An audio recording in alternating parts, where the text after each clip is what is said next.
पालकांनी विद्यार्थ्यांनी जरा जाणून घ्यावं की आपल्याला हायस्कूल काय देतं. प्रायमरी स्कूल आणि हायस्कूल असतं ते तुमचं जीवन घडवतं. मला दुर्गा हायस्कूलने आयुष्यात जगायला शिकवलं. मी खरंच सांगतो, मला कॉलेजने शिकवलं नाही, हायर सेकंडरीने शिकवलं नाही. मी 4 विषयामध्ये पोस्ट ग्रॅज्युएशन केलेलं. मी आता गोवा विद्यापीठामध्ये लेक्चरर म्हणून कामही करतो सकाळी. पण हायस्कूलने जे शिकवलं तेच पुढे जगण्यासाठी उपयोगी आलं. हायस्कूलने मला काय शिकवलं. मी 85 साली 8वी मध्ये दुर्गा हायस्कूलमध्ये प्रवेश घेतला होता. पहिल्यांदा मी भाऊदाजी लाडमध्ये 7वी पर्यंत शिकलो. नंतर 8वी मध्ये मी इकडे आलो. त्यावेळी बबन लोंढे सर आम्हाला मराठी शिकवायचे. आणि मला मराठी त्यावेळी माझे वडील शिक्षक असल्याने भरपूर घरात पुस्तकं होती आणि मला वाचनाची आवड होती. ते मग या भाषेवर जर तू काम केलंस ना खूप पुढे जाशील. आणि त्यावेळी गोमंतक मध्ये एक शब्द पुढे यायचं अर्धपान आणि 100 रुपये बक्षीस असायचं. आणि प्रत्येक वेळेला मी जे शब्द पुढे सोडवायचो विजेत्यामध्ये माझं नाव यायचं, पण मला 100 रुपये मिळायचे नाही. 2 वर्ष मी प्रयत्न केला. एका वर्षी मला ते बक्षीस मिळालं. मला ते चेहरा माझ्या सरांचा आजही आठवतो, बबन लोंढे सरांचा. त्यांना इतका आनंद झाला की माझ्या विद्यार्थ्यांनी 100 रुपये जिंकले. 1987 सालची ती गोष्ट आहे, म्हणजे साधारणतः 36 वर्षापूर्वीची गोष्ट आहे. आणि त्यावेळी मी ठरवलं की या गोमंतक मध्ये मी कधीतरी काम करणार. त्यावेळी ठरवलं. नंतर मला ती संधी नाही मिळाली, खूप वर्ष जावी लागली. 2003 मध्ये मी गोमंतक मध्ये आलो. पण मराठी भाषेनं मला जगण्याचा आधार दिला. जगण्याचा आधार किती दिला मी आता आकडेवारी सांगत नाही. माझे वडील ना शिक्षक होते. ते या पत्रकारितेला भिकेचे डोहाळे म्हणायचे. सरळ ते सांगायचे काय कमवणार त्याच्यामध्ये, काय तुला मिळणार. म्हणून मी काय केलं की माझ्या बरोबर जी काम करणारी शिकलेली जी माणसं होती त्यांना 20 वर्षांनी मी माझ्या घरी बोलवलं आणि त्यांना विचारलं तुमचं मासिक उत्पन्न सांगा. आणि सगळ्यात जास्त उत्पन्न पत्रकार म्हणून माझं होतं. मी या गोव्यातला सगळ्यात जास्त वेतन घेणारा पत्रकार आहे. कारण माझी भाषा पक्की आहे, माझा अभ्यास पक्का आहे. मी अभिमानाने सांगतो की मी पैसे घेतो. मी सरकारला टॅक्स पण भरतो, त्याच्यात काही लपवण्यासारखं काय नाहीये. पगार घेतो तर घेतो मी. दुसरी गोष्ट मला काय शिकवली ते सांगतो. सरांना ते आठवत आहे की मला माहित नाही. 86 साली पर्यावरणावरचा एक कार्यक्रम दुर्गा हायस्कूलमध्ये झाला होता आणि तिथे काही स्पर्धा घेतल्या होत्या. पीसफुल सोसायटी नावाची एक संस्था होती, त्या संस्था आणि दुर्गा हायस्कूल अशी मिळून ती स्पर्धा झाली होती. पदयात्रा वगैरे काढली होती आणि त्या स्पर्धेमध्ये मला पहिला क्रमांक मिळाला पर्यावरणावर. मी पर्यावरणावर पत्रकारिता करायला लागलो. आता हे अनेक लोकांना माहित नाही, पण मी आता सांगतो. युनायटेड नेशन्सचा संयुक्त राष्ट्रसंघाचा यंग नॅचरलिस्ट अवॉर्ड 5 वर्षापूर्वी मला मिळाला, जो भारतातच सोडा आशिया खंडात अनेकांना मिळालेला नाहीये. मी 6वा आहे आशिया खंडामध्ये तो मिळवण्यासाठी. आणि तो मिळवण्यासाठी मला वॉशिंग्टनला जायला मिळाला 8 दिवस. हे पत्रकारितेनं दिलं. जे दुर्गा हायस्कूलने माझ्यावर संस्कार केले ते दिलं. आता तुम्ही जो विषय काढला की पेडण्याचं काय होणार आहे, तो विषय फार महत्वाचा आहे. पेडण्याचं काय होणार आहे त्याच्यावर मी फक्त 2 मिनिटं बोलतो. मी आता डिसेंबरमध्ये 11 ते 25 डिसेंबर पर्यंत युरोपमध्ये होतो. या डिसेंबरमध्ये एस्टोनिया नावाचा रशियाच्या जवळ एक देश आहे, त्या देशामध्ये मी गेलो होतो. माझ्या कंपनीनंच मला पत्रकार म्हणून पाठवलं होतं. म्हणजे पत्रकार म्हणून मी अर्ध जग बघितलेलं आहे. तेही सांगतो की पत्रकारिता करून सुद्धा एवढं सगळं करता येतं. तर त्या लोकांनी काय केलं की त्या देशावर जर्मनांनी 30 वर्ष कब्जा केला होता.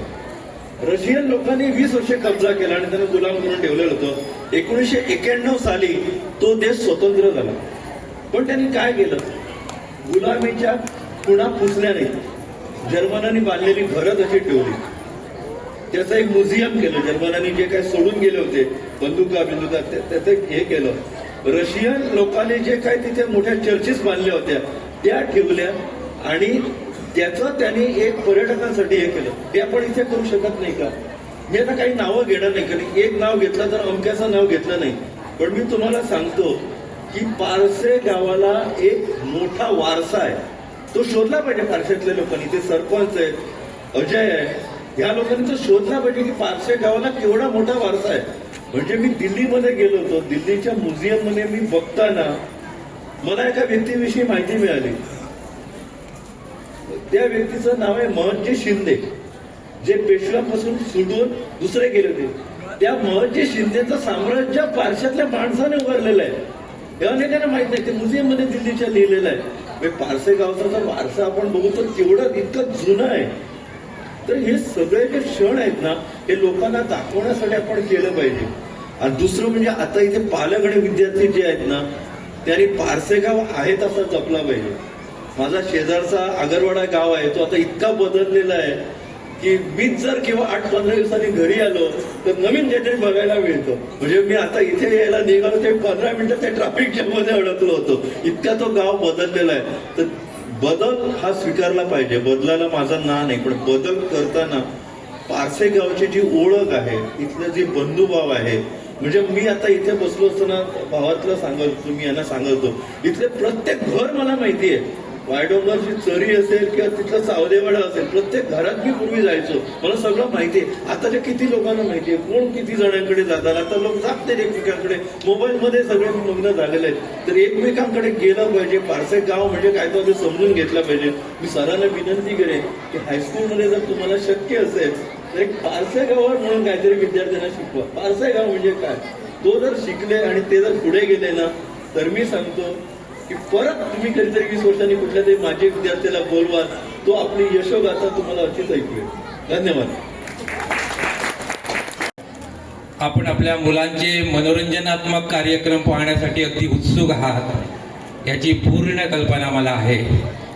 आणि म्हणूनच अवघ्या काही शब्दातच मी माझ्या वाणीला विराम देण्याचा प्रयत्न करीत आहे. मराठीतील थोर कवी पु ल देशपांडे असे म्हणतात की मुलं म्हणजे देवाघरची फुलं आहेत. आणि आपल्या शाळेत शिकणारी ही लहान लहान मुलं हे आपल्या भारत देशाचं भवितव्य आहे. आणि आपला हा भारत देश हीच मुलं पुढे घेऊन जाणार आहे. आणि म्हणूनच या मुलामध्ये राष्ट्रप्रेम जागृत करण्यासाठी आणि या मुलांचं जीवन सुखकर आणि समृद्ध करण्यासाठी प्रत्येक पालकांनी आणि शिक्षकांनी त्यांना चांगलं शिक्षण देऊन सुशिक्षित केले पाहिजे. पुस्तकी ज्ञानाबरोबरच त्यांना संस्कारमय कृतीही शिकवल्या पाहिजे. आणि सुसंस्कारातून तयार झालेली मुलंच आपला हा भारत देश यशो मंदिराच्या शिखरावर घेऊन जाणार आहे. आम्हा प्रत्येक भारतीयांचं एक स्वप्न आहे. आपल्या देशाचे पंतप्रधान माननीय नरेंद्र मोदीजी यांचं सुद्धा तेच स्वप्न आहे की आपला हा भारत देश 2047 पर्यंत पूर्ण विश्वाची महासत्ता झालेला आम्हा भारतीयांना पाहायचा आहे. आणि आपल्या देशाला जर महासत्तेकडे न्यायचं असेल तर त्यासाठी आम्हा पालकाची जबाबदारी आहे, एक सुशिक्षित पिढी तयार करण्याची जबाबदारी आहे. आणि दुर्गा हायस्कूलमधील जे पालक आहेत हे खूप सुशिक्षित आहेत, हे खूप सुसंस्कृत आहेत. ते आपल्या पाल्यावर चांगले संस्कार घडवतील अशी मी आशा बाळगतो. आणि तुमचा अधिक वेळ न घेता ज्या गुणवंत विद्यार्थ्यांचा इथं गुणगौरव झालेला आहे अशा सगळ्या गुणवंत विद्यार्थ्यांचे खूप खूप अभिनंदन करतो. इथंच थांबतो. जय हिंद, जय गोविंद. ही पुढच्या वर्षी जरी 50 वर्ष पूर्ण होता तरी मी ह्या शाळेचा, मला वाटतं मी 3रा बॅच, सगळ्या 4थ्या बॅचचा विद्यार्थी आहे. त्यावेळेपासून मी बघतोय ह्या स्नेहसंमेलन हे कुठंही खंडित न जाता होणारं हे स्नेहसंमेलन ही शाळा करीत आहे. त्यावेळी स्नेहसंमेलन म्हटलं एक करमणुकीचाच कार्यक्रम होता, पण आता हा स्नेहसंमेलन म्हणजे नित्यांत गरजेचा कार्यक्रम होऊन बसलेला आहे. कारण आज शिक्षणाबरोबरच आपल्या विद्यार्थ्यांमध्ये, मुलामध्ये कोणते गुण आहेत हे दाखवण्याचं हे एक मोठं माध्यम आहे. म्हणून प्रत्येक शाळा हे स्नेहसंमेलन मोठे उत्साहाने करतात. मी माझ्या गावातल्या सर्व पालकांना, माझी विद्यार्थ्यांना एवढंच आवाहन करीन की आपण या सर्व मुलांना, जे विद्यार्थी इथं आपली कला दाखवतील, जे विद्यार्थ्याच्या अंगात जी कला आहे त्या कलेगुणेला आपण नक्कीच वाव द्याल आणि आपलं मुलांचं भविष्य तुम्ही बरं घडवाल अशी अपेक्षा करतो. आणि परत एकदा ज्या विद्यार्थ्यांनी इथं बक्षिसं मिळवली त्यांचं मनापासून अभिनंदन करतो आणि ज्यानं आता या व्यासपीठावर आपले कार्यक्रम करतील त्यांनाही शुभेच्छा देतो आणि माझे मी 2 शब्द संपवतो. आपण सर्वांचं खूप खूप अभिनंदन. इथं वार्षिक स्नेहसंमेलन आणि बक्षीस वितरण कार्यक्रमाच्या निमित्त आपण हा सुंदर असा कार्यक्रम आपण आयोजित केलेला आहे. यासाठी आपण सर्वांचं मनापासून कौतुक आणि अभिनंदन. खरं म्हणजे सुरुवातीलाच कार्यक्रमाचं जर उद्घाटन झालं त्या कार्यक्रमाच्या वेळी 5 वाती होत्या आहेत, पण त्या 5 वातीच्या 9 वाती झाल्या, कारण 9 जणांनी इथं त्या प्रज्वलित केल्या. हे मल्टिप्लाय होणं हे जे आहे ते त्याचं एक द्योतक आहे, खूप महत्वाची गोष्ट आहे. आणि दुसरी गोष्ट योगायोग म्हणजे इथं बसलेले पुढच्या रांगेतील मंडळी आहेत हेही 9 आहेत आणि त्याच्याही पुढे जाऊन कदाचित आज 9 तारीख आहे आणि हा सगळा योगायोग म्हणावा लागेल. 9 हा एक वेगळा योगच आहे. आज खरं म्हणजे आम्हाला ऐकण्याऐवजी आमची जी मुलं इथं सादरीकरण करणार आहेत त्यांना पाहणं आणि आमच्या नजरेचं पारणं फेडणं हेच आपल्याला सर्वात महत्वाची गोष्ट आहे. तरी 2 गोष्टी इथं सांगू इच्छित. पहिली गोष्ट, एक छोटेसे किस्से आहेत, 2 किस्से आहेत. त्यातला पहिला किस्सा, गुरुकुल पद्धती ही आपल्या सर्वांना ठाऊक आहे. कारण आपली मुलं ही आज जी घडणार आहेत किंवा याच्या अगोदर जी पिढी घडलेली आहे आणि भविष्यात ज्या काही पिढ्या घडणार आहेत ह्या सर्व घडत आहेत ह्या फक्त शिक्षणामुळे. आणि जर याच्याकडे दुर्लक्ष झालं तर घडतात आणि बिघडतात. ह्या दोन्ही प्रक्रिया आहेत ह्या एकाच तत्वातनं बाहेर सरतात आणि ते म्हणजे शिक्षण आहे. आणि हे शिक्षण विद्यादानाचं काम जे आहे या कार्यात आपण आहोत. आपली भारतीय संस्कृती, शिक्षण संस्कृती ही गुरुकुल पद्धतीची शिक्षण संस्कृती आहे. आणि या गुरुकुल पद्धतीत कशा प्रकारचं शिक्षण होतं हे आपण सर्वांना माहीत आहे. साधारण 24व्या वर्षापर्यंत ही मुलं 12 वर्षाचा अवधी शिक्षण झाल्यानंतर गुरुच्या आश्रमात राहून शिकल्यानंतर ती बाहेर यायची. असंच एक गुरुकुल ज्या गुरुकुलातल्या शिक्षकांनी वेगवेगळ्या पद्धतीनं तेव्हाच्या जी इव्हॅल्युएशन पॅटर्न होते, परीक्षा पद्धती जी होती ही वेगळ्या प्रकारची होती. जीवनाला सामोरं जाण्याची परीक्षा पद्धती होती आणि आजची परीक्षा पद्धती याच्यात खूप तफावत आहे. तर त्यावेळी वेगवेगळ्या प्रकारे त्या मुलांचं मूल्यमापन झाल्यानंतर एक दिवस जेव्हा संपूर्ण संपतं आणि ही मुलं परत एकदा आपल्या गावी जातात, आपल्या महालात जातात, आपल्या घरी जातात, पूर्ण 12 वर्षाचा कालावधी संपवून, तर तेव्हा हा गुरु एका आडोशाला थांबतो आणि काही काटे त्या वाटेवर फेकतो. हे काटे पहिला विद्यार्थी येतो त्याचा तो ओलांडून जातो. कोण हा काटे काढायला थांबणार, तो ओलांडून जातो, गुरु जवळच आहे. दुसरा विद्यार्थी येतो, कदाचित काळोख पडतोय म्हणून तो काढतो जरा बाजूला ठेवतोय. तिसरा विद्यार्थी जो आहे तो तिसरा विद्यार्थी आहे, हा तिसरा विद्यार्थी म्हणतो नाही हे काटे आहेत, अजूनही काळोख गडद होणार आहे, त्यामुळे या काट्यामुळे कोणाला तरी इजा होणार, त्रास होणार, त्यामुळे हे काटे जे आहे तो अलगद उचलतो आणि तो बाजूला नेऊन वेगळ्या ठिकाणी सुरक्षित ठेवतो. आणि एवढ्यात तो शिष्य गुरु जो आहे तो तिथे येतो आणि गुरु म्हणतोय हाच तो माझा विद्यार्थी ज्यानं जीवन कसं जगावं हा जीवनाला सामोरं जाण्यासाठी जो तयार झालेला माझा विद्यार्थी आहे तो अशा प्रकारचा आहे. तर ही झाली एका ठिकाणातली एक गोष्ट झाली गुरुकुल पद्धतीची. आणि दुसरं एक चित्रकार, ओशॅको नावाचा एक चित्रकार, ह्या ओशॅको चित्रकाराची ही दुसरी गोष्ट आहे. आज आपल्या समाजात किती प्रकारचं विदारक असं चित्र आहे त्याचं चित्रण या चित्रकाराच्या गोष्टीतनं लक्षात येतं. त्याला अशा एका चित्रकाराचं चित्र तयार करायचं होतं, चित्रित करायचं होतं जो अगदी गुन्हेगार स्वरूपाचा आहे, मोठ्यात मोठा गुन्हेगार आहे, सराईत गुन्हेगार आहेत अशा प्रकारचं. आणि त्याच्यासाठी एका कारागृहात जातो, तिथं जाऊन एक असा शोधतो ज्याने भरपूर खून केलेले आहेत, दरोडे केलेले आहेत, वेगवेगळ्या प्रकारचे गुन्हे त्याच्या नावावर दर्ज आहेत. तर अशा प्रकारचा गुन्हेगार शोधतो आणि तो क्रूर चेहरा जो आहे त्या क्रूर चेहऱ्याचं त्याला चित्रण करायचं असतं. आणि तो क्रूर चेहरा तो त्या जेलमध्ये जाऊन त्या माणसाला समोर आणतोय आणि त्याचं चित्रण काढण्यासाठी त्याला बसवतोय पुढं. आणि ह्याच वेळी एक त्या चित्र काढणारा म्हणजे ज्याचं चित्र काढलं जात आहे त्या कैद्याला एक प्रश्न पडतोय. मी जेव्हा 8 वर्ष म्हणजे हा साधारण 28 वर्षाचा आता तरुण आहे आणि त्याचं हे चित्रण चाललंय एक गुन्हेगार, सराईत गुन्हेगार म्हणून. तो म्हणतोय त्या चित्रकाराला पाहिल्यासारखं वाटतंय. म्हटलं दादा तुला कुठेतरी पाहिल्यासारखं वाटतंय. चित्रकार म्हटलं मला बाबा आठवत नाही तुला कुठं पाहिलंय तर, पण मला आठवतंय. म्हटलं असाच तुम्ही एक 20 वर्ष अगोदर जेव्हा मी 8 वर्षाचा होतो त्यावेळी तुम्ही माझं चित्र काढलेलं एक देव म्हणून. 8 वर्षाचा असताना मी निरागस होतो, मी माझ्या देवत्व होतं, ते देवत्व आहे हे तुम्ही जाणून मला देव म्हणून प्रोजेक्ट केलं. आणि आज 20 वर्षानंतर जेव्हा मी 28 वर्षाचा आहे तेव्हा मी आज सराईत एक गुन्हेगार आहे आणि मी राक्षस म्हणून माझं चित्र तुम्ही इथं चित्रवत आहात. म्हणजे गेल्या 20 वर्षाच्या कालावधीत ज्याला आपण देव म्हणून तयार केलं, जी मुलं शाळेत असताना निरागस असताना जे टीनेजच्या अगोदरची मुलं जी होती, ही मुलं जी आहेत ती मुलं टीन एज 13 to 19 हा जो कालावधी आहे ह्या कालावधी नंतर आणि 28 वर्षाचा होईपर्यंत असं सराईत गुन्हेगार होण्यामागं काय नेमकं कारण होतं?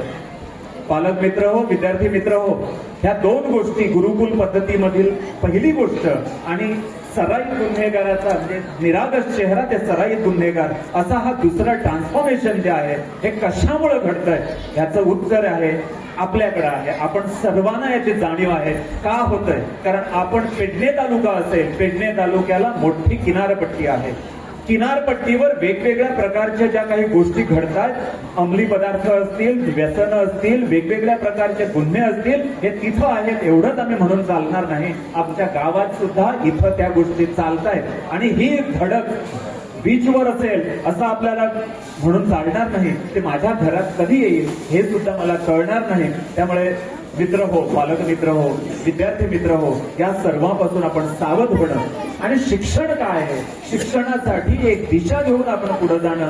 आपण सर्वांनी एक दिशादर्शक होऊन पालकांनी त्यांचे दिशादर्शक व्हावे आणि आम्ही एका योग्य दिशेने जावं हीच या घडी या क्षणी आपल्याला सर्वांना इच्छा अपेक्षित आहे.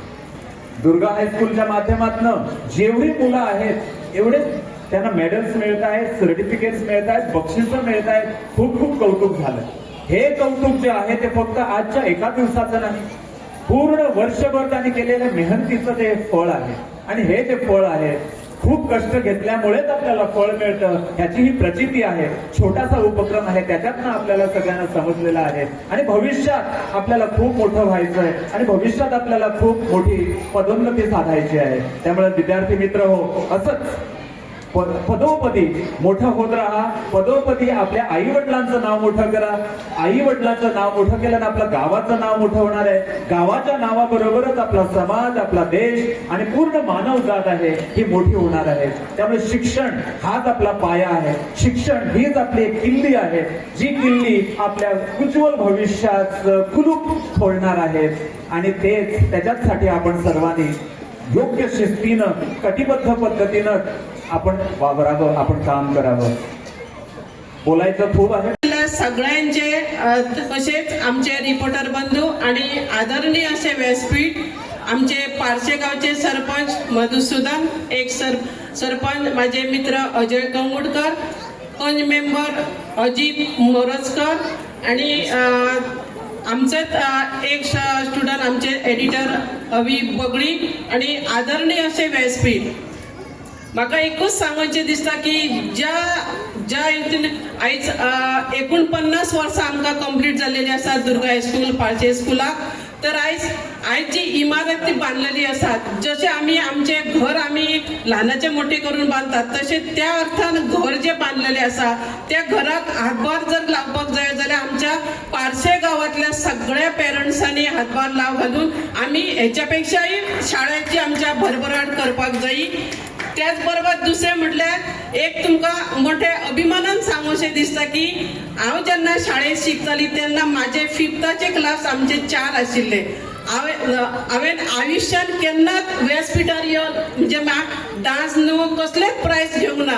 पूण आयज देवान म्हाका जेन्ना समाजकारण करता करता राजकारण हाडलें तेव्हा म्हाका खंय तरी 12 वर्सां पयलीं म्हाका सरांनी व्यासपीठ म्हणून पावणा म्हणून हाडलें. आयज म्हाका इन्वायटेड म्हणून हाडलें. तर अशें आहा की सांगूचें दिसता की देवाच्या नशिबान जर खंय आपल्या देवाची साथ जर आसा जाल्यार आपणाक यशाची पायरी ही मेळटात. जशें आमच्या अभिभगणीन सांगलें की आपूण खंय खंय वचून येयले. जरी म्हाका ल्हानपणान म्हाजें बालपण म्हाका खंयच म्हाका व्यासपीठ मेळूंक ना. पूण राजकारणान येयल्या उपरांत हांवें सुद्दां बगळी सरा सारकें म्हाका दुबय पर्यंत ते हैदराबाद, बेंगलोर, गुजरात सगळ्याक हांव विमानान प्रवास केलो. तेका लागून हांव तुमकां एकच पेरंट्सांक सांगता, तुमकां भुरग्यांक तुमी बरें शिक्षण दिवन बरी आमचे दुर्गा हायस्कूल आमी नांव वयर काडया. आनी सावंत सरां कडेन एकच रिक्वेस्ट आसा, जे आमचे माजी विद्यार्थी आसा तांकां खंय तरी कॉन्टेक्ट घेवन आमी एक बैठक घेवन आमी पार्शे दुर्गा हायस्कुलाचे आमचे नांव लौकीक करून आमी फुडले 50व्या वर्साक आमी भरभराट दिवन आमी भुरगीं वाडोवया. देव बरें करूं. तुम्ही पळयतात गोंयकारपण, गोंयकारांचो गोंयकारा खातीर.